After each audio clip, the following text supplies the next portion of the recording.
Kyle here from All Media Reviews, here to do a little bit of a video blog update, kind of talking about some stuff.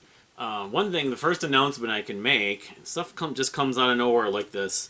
I guess I'm not shocked, but Menomena, Portland, Oregon's own progressive art rock, indie rock, progressive indie, whatever you want to call them, the three-piece, the three-headed monster, was a three-headed monster, that have not put out a new album since 2012's Moms. They put out an EP in 13, which was like B-sides and stuff like that, but Brent Knopf had already left the band. Anyway, they are doing a reunion. They released a new EP today, April, let's see, the 16th, titled The Insulation. 3 tracks. I mean, I'm a fanboy. That doesn't change the fact that I was just dropping my jaw. These are 3 of the best songs I've heard in 2024. They're doing some sort of a reissue on vinyl of Friend and Foe, and then a reunion show like in August or something like that. I was looking on, gotta go to their Instagram, but this kind of came out of nowhere in a way because they never officially broke up, but Justin Harris had been playing with Block Party, played on their last couple of records, I guess, and touring with them.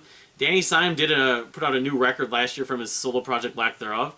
And Brent Knopf, last thing we heard from him, he had been with that LV project, and he released one record with Ramona Falls in 2018, which a lot of people didn't like maybe as much as the previous 2 Ramona Falls records, but it was okay. But I mean, that was 5-6 years ago at least. And so, I guess I'm not super shocked. The picture they have of the 3 guys looking like middle-aged now, which they're about my age, they're a little bit younger, but they're probably in their early 40s, in the bathtub, which is like basically an updated version from their first, like one of their first promo pictures when they did I'm the Fun Bad Monster, even Rose EP. But yeah, I'm loving this EP, the Insulation EP.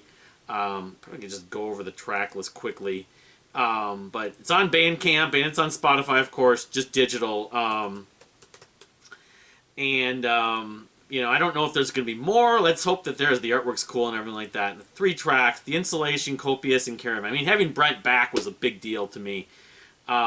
Each one of these songs, Caravan's Brent's pick, but the production is so good on it. The drum work.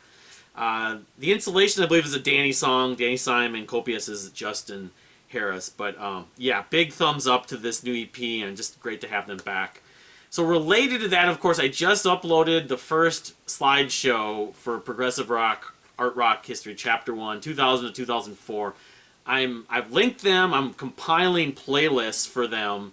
Unfortunately, of course, with Spotify, there's a lot of stuff that's not on there. It's probably like 20% at least. But I'm also making one for YouTube, and those are both under construction, linked in the description of the slideshow videos. So, but to go along with that, I mean, I've got the other, it'd be at least another 4 of them, although I really think, patience and, versus time, it's like they're really under construction. There may be updated versions of these. I thought of a few records that I did not include in there, like Chroma Key's You Go Now, Last Broadcast from Doves. So there's a couple more that I didn't include that may eventually show up at a later time. I'm not sure.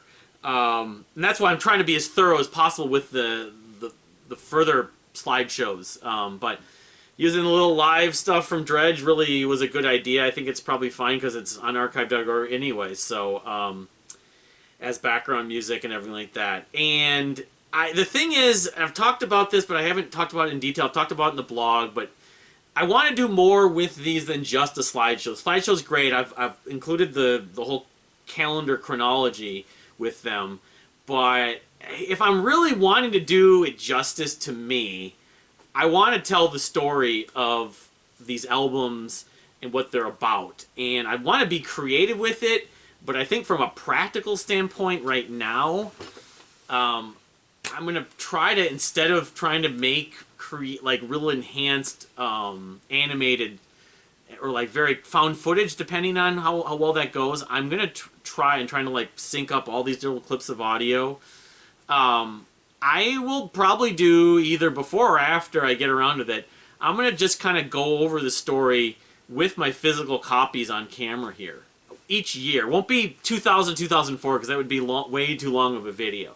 It will be each year, and we'll see how long they go. They may still go 20 to 30 minutes. They may go over 30 minutes, some of those videos. But that, to me, will give me the sort of the wiggle room and the ability to give details and talk about each one more in depth. And it actually is a really cool case study and research and exercise to sort of compare when records were actually released. Now, of course, a lot of times records are released, they come out later in the next year, or just, you don't discover them for many years, of course. You know, I mean, the Velveteen record, Elysium, I didn't hear it till like 2009 or 2010, even though it came out in 2004. So, but I can sort of put my head back in time in that space. It's like, if you knew about that, kind of like the anniversary videos.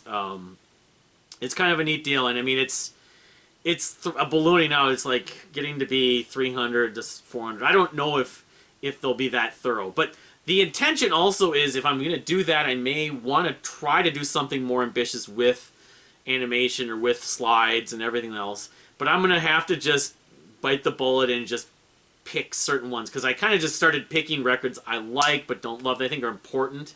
Now, of course, I've mentioned it many times, I haven't done the bands I don't like video. Bands like Tool and Radiohead and the Flaming Lips and Arcade Fire, Death Cab for Cutie, all those bands I'm not a fan of. So I'm not, Explosions in the Sky, I'm not a fan of. Cave-In, I'm not really into. Certain bands are just not going to be in there. Certain artists won't be in there. I know people feel like they should be. Certain albums won't be in there because I'm not a fan of those, like, you know, just spoiler alert, I really kind of, Minus the Bear, there aren't too many Minus the Bear records in there.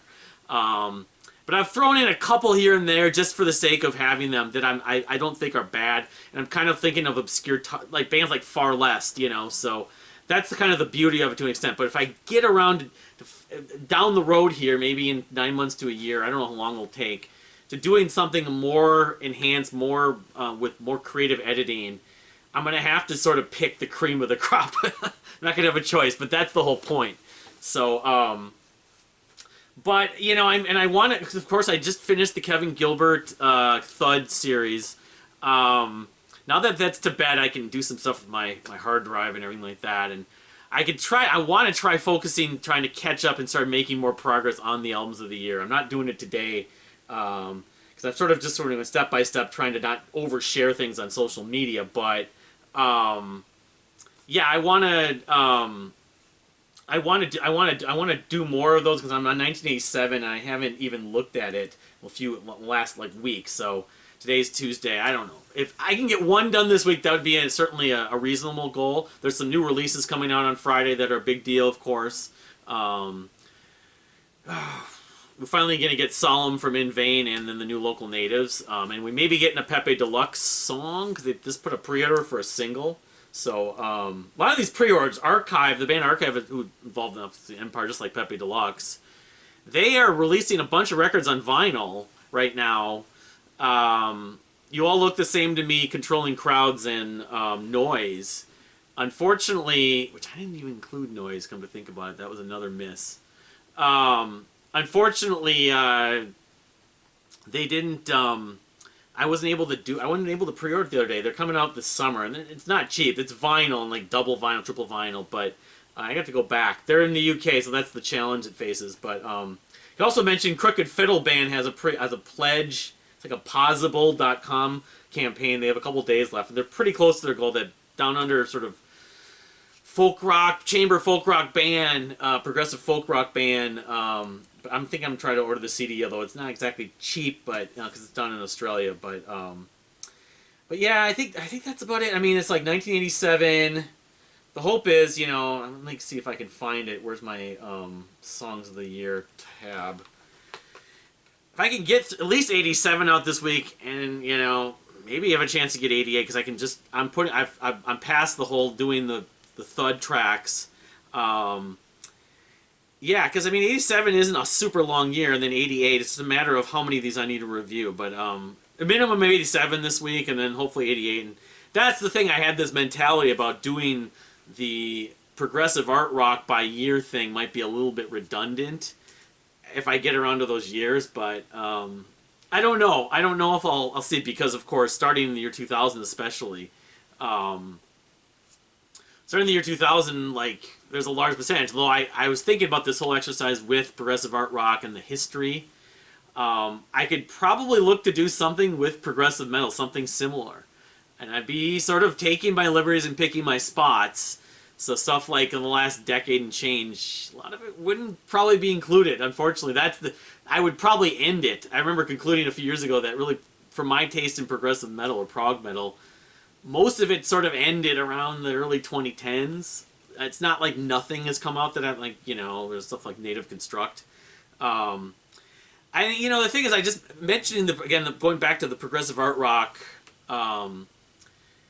even the slideshows and then the history, there is the idea of doing the origins, and that I ran into these sort of headache about, how vague is it going to be? Because progressive art rock bands were influenced by prog, but influenced by power pop, by, many specific bands, new wave, post-punk.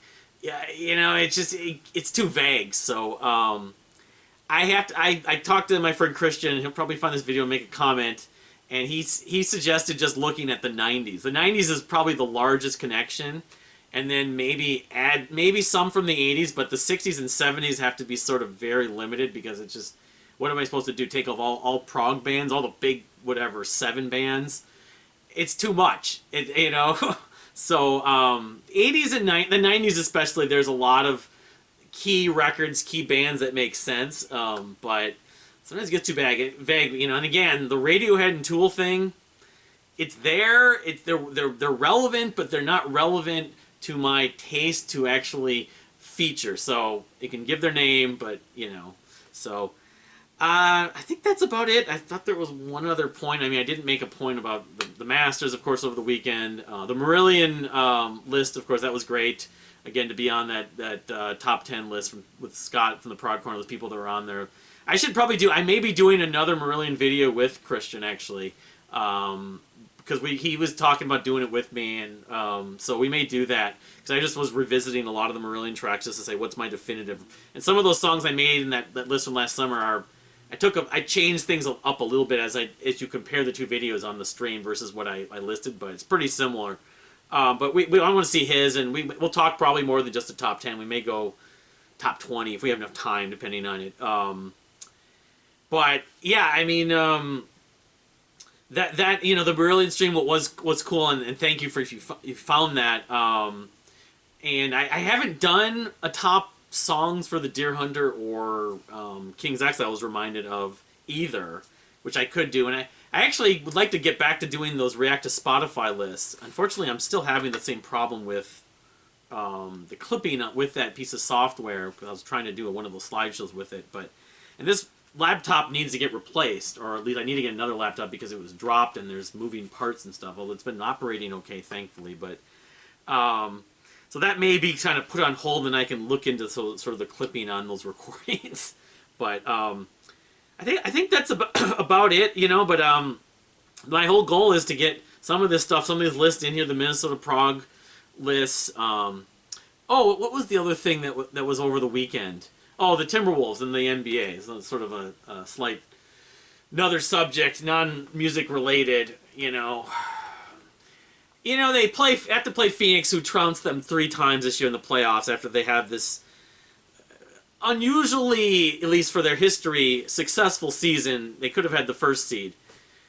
I'm expecting them to lose because we've been through this many times, even when we've had teams that have had successes, not the Timberwolves necessarily, but being a Minnesota sports fan. It's just, the players don't have any history with this, but why they don't match up with Phoenix, because they're all guards, I don't understand. You think it would be a coaching thing. It tells you what kind of coach they have. You think he's had a great season winning this many games, making adjustments, having injuries, but why do they have a problem with a team that plays 4 guards? Again, if they beat them, it's a no-lose situation in a way, because if they're not expected to win, the Timberwolves, they didn't win. And so everyone that made those predictions were right. Phoenix actually was predicted at the beginning of this season at a higher...